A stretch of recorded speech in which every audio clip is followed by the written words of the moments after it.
Oğurluq enerjisində insan nə isə əldə edirsə, sonra ona hesabı gəlir.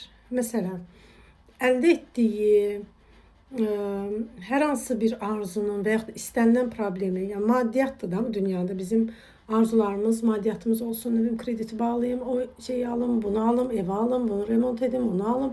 Neysə də bizim istədiyimiz hər şey maddi çərçivədədir. Amma başa düşmürük ki, sən maddi çərçivədə onu əldə etmək üçün hansı pozitiv enerji desən ki, sən onu özünə layiq biləsən. Biz bunu düşünmürük. Həmişə düşünürük ki, hər şeyin ən yaxşısına layiq. Bəli, sən o zaman hər şeyin ən yaxşısına layiqsən ki, sən kiməsə paxıllıq etmirsən. Sən kiminsə arxasınca danışmırsan, dedikodu etmirsən, ona nələrsə yapışdırmırsan, onun layiq olmadığı şəkildə ona davranırsan, dəyərsizlik verirsən, hörmətsizlik verirsən, alçaldırsan, arxasınca nə pislik varsa yaxmağa çalışırsan. Amma istəyirsən ki, özün daha yaxşı ol. Bu mümkün deyil. Bax, sən layiqsən o arzuladığın bir tərəziyə qoy və bax gör. O etdiyin, başqasının ailəsini dağıtmaq istəyirsən, onun üzərində öz xoşbəxtliyini sübut edəsən, özün ləkələsən, başqasına ləkə yaxmaq istəyirsən, özün layiq deyilsən, statusda özünü layiq görməyini istəyirsən, insanlar səni çox sevməyini istəyirsən, əslində sən daha çox ona layiq olan insanı deyirsən ki, yox, sən danışmasan belə, yəni digər insan ona hörmət etməmək, onu əzməyini istəyirsən. Yəni bu davranışı bir-birinə bacı-bacı edir, qardaş-qardaş edir. Mənim ailəm daha yaxşıdır səninkindən, mənim ərim daha yaxşıdır səninkindən, sənin gəlinin məndən yaxşıdır, mənimkinin səninkindən yaxşıdır. Nəysə bu problemləri edən insanlar bilin ki, maska taxırlar. Sənin üzünə görür, arxandan sənin bilməməyin üçün yəni əməllər yaradırlar. Bunu da şeytani enerji dedirlər və düşünürlər ki, heç bir zaman bunun üstü açılmayacaq və bunu bilinməyəcək.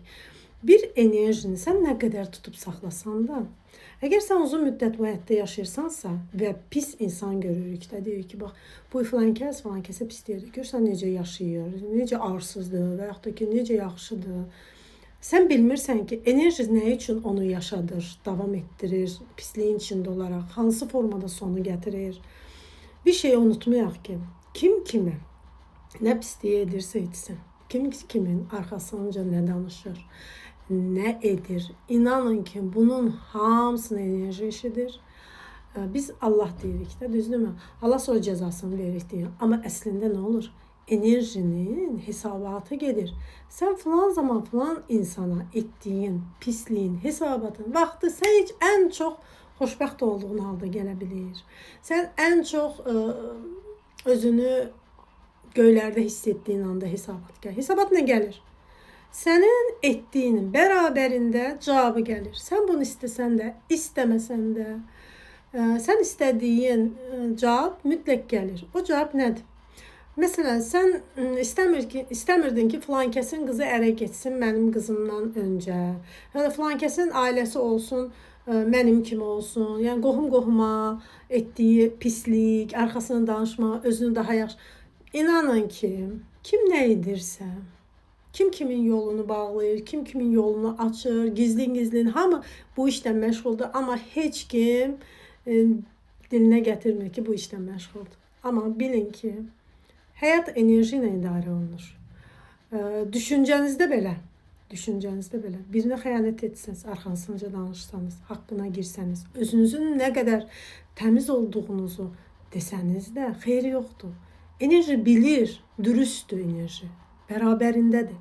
Sən özünə sual ver, sən özünə məşğul ol, öz ruhunla məşğul ol ki, sən çirkli halda bu dünyanı tərk edəcəksən, peşmançılığı geri qayıtıb səhvi düzəltmək verilmir şansı, düzdürmü? Sən başqasına yaxdığın, nə bilim, ləkə deyək, pislik deyək, dedikodu olmayan bir şey danışmaqla sən nə əldə etdin? Sən nəyi bacardın? Sən bugün hansı statusdasan, hansı yerdəsən, nə əldə etmisən bu illərdə? Bunu düşünsün, bunu sual versin. İnsanlar yəni bir-birinlə, ancaq o onu gizlində pisləyir, bu bunu gizlində pisləyir. Bununla nə əldə edirsiniz? Heç nə. Bir günlük, 5 günlük əldə edəcəksən, sevinəcəksən. Ondan sonra onun 100 qatı pisliyi sənə geri hesabat olur. Geri hesabat nə olur?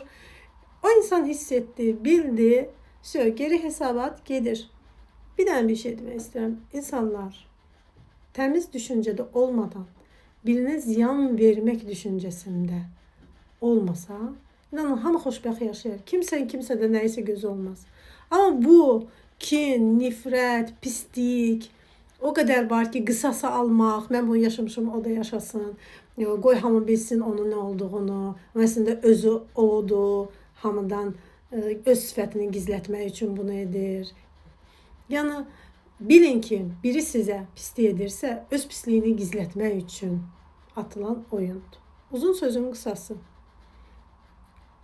İnsan təmiz olmadıkça, kin, nifrət, pisliklə dolu olduqca, onun arzuladığı hər şey bir anlıq, bir saniyelik, bir günlük həzsiz gələr. Həz, xoşbəxt olmadan gələr və doyumsuz gələr. Doyum olmaz, sevinməz o əldə etdiyindən. Deyər ki, filan şeyi də istəyirəm, saz deyər, filan şeyi də istəyirəm. Yəni arzuluyur, məsəl üçün, bu telefon gəldi ona, düzdür. O insanlar həzz almaz, sevinməz. Deyir ki, filan şey olardı gərək, filan şey olmalıydı. Əldə etdiyi arzu belə azdır. Filan şey olur, filan şeydə həzz vermir, xoşbəxtlik vermir, huzur vermir. Səbəb nədir? Sən düzgün enerjide bu arzunu istəməmişdin. Arzulama demirəm, arzula. Sən o arzuya bərabər sənin resursun olmalı, sənin xoş niyyətin olmalı, saflığın olmalı, paxıllığın olmamalı. Bugün uşaqların, məsələn 5, 10, 15 uşaqdır da, düzdürmü? Yeniyetmələr də belə uşaqdır. Uşaq enerjisində olmaması, paxıllıq, kin, filan kəs məndən üstün niyə oxuyur, filan kəs niyə məndən filan şey aldı, məndə yoxdur. Paxıllıq enerjisi, yəni uşaqlarda uşaq enerjisinin olmaması belə ən ciddi problemdir ki, hər bir insanın öz yaşına uyğun saf halı olmalı, təmiz halı olmalı. Bunun sayesinde enerji verilir sənə. Məsələn, pul enerjisi. Pul nədir? Bizim həyatda yaşamağımız üçün vasitədir. Düzdür? Biz onu əldə edəndə plan arzumu yerinə yetirirəm və xoşbəxt oluramsa, bəli, sən o pulu həzzini yaşamağa layiqsən enerji deyir. Sən halal pulundur. Bax, aldığın əşyada sən həzz alırsansa, davamlı həzdirsə, sənin halal enerjin sayesinde, qazancın sayesinde əldə etmirsən. Amma doyumsuzsansa, bəyənmirsənsə, yeni istəyirsənsə, yeni doymursansa, arzular bitmirsə, bir şeydən etdiyin, gəzdiyin, getdiyin, əldə etdiyin hər şeydən doymursansa, bil ki, halal deyil. Özünlə məşğul olmaq nə deməkdir? Özünlə məşğul olmaq o deməkdir ki, sən artıq, ağırdır bu, hər kəs edə bilməz. Özünlə heç kəs məşğul ola bilməz. Ruhunla məşğul olmaq ən çətin prosesdir, amma sir-sifətlə məşğul olmaq ən asandır. Niyə? Çünki mən gedirəm, burama iynə vurdum, orama iynə vurdum, düzəldim. Bir aylıq belə şişmiş üzdən gəzirəm və düşünürəm ki, mən çox gözələm, çox əlayam, məndən yoxdur, bir özgüvən, tavan egonu vurdu, çıxartdı, düzdür. Amma sənin enerjin dəyişəndə, sənin üzünün, simanın, necə olması artıq sən idarə edirsən. Hər hansı bir nə bilim makyaj, hər hansı bir prosedur idarə etmir. Sənin enerjini idarə edir, sən necə görsənməyini. Əgər sən aşağı enerjide olaraq gözəlliyindən, məsəl üçün tırnaq problemin var, sənin gözəllik problemin var, başqasının gözəlliyini uğurlayasan, o niyə elə gözəl görsən, mən niyə görsənmirəm, o niyə saç elədir, o niyə geyinir, o niyə gedir, o niyə bunu edirsən, buna girərək uğurluq enerjisini aktiv edirsən. Uğurluq bir günlük, 5 günlük aktiv ola bilər. Aktiv oldu nə olur? Sonra deaktiv olu 2 qat sənə ziyanını vuraraq daha dibə. Sən daim bunu aktiv etdikcə, daim eyni şey edərək bundan dərs çıxartmırsansa, ölüm enerjisine gedir insan. Ölüm enerjisine gedəndə, artıq dibə düşəndə, hər dəfə düşəndə, qalxanda insan dərs çıxartmırsa, etdiyi pisliyin, başqasının enerjisini, resurslarını uğurlayıb etdiyi pisliyi və nə üçün ölüm haqqında düşünürəm, nə üçün ölmək istəyirəm, bu hansı enerji sayesinde olubdu düşünəndə artıq insan bundan dərs çıxartmalıdır. Bilməlidir ki, sən transformasiyaya gedirsən. Bundan dərs çıxartmaq üçün depressiyandır, bu vəziyyətin və etdiyin pisliyi dərk edəsən və bunu saxlayasan və bunu təkrar etməməyin üçündür. Və edirsənsə, dərs çıxartmadınsa, ruhun bu dünyadan cəhənnəm enerjisinə gedir. Qadağan olmuş alma nə deməkdir? Budur ki, sən etməyəsən o səhifəni. Səhifə etdinsə, cənnətdən cəhənnəmə gedirsən.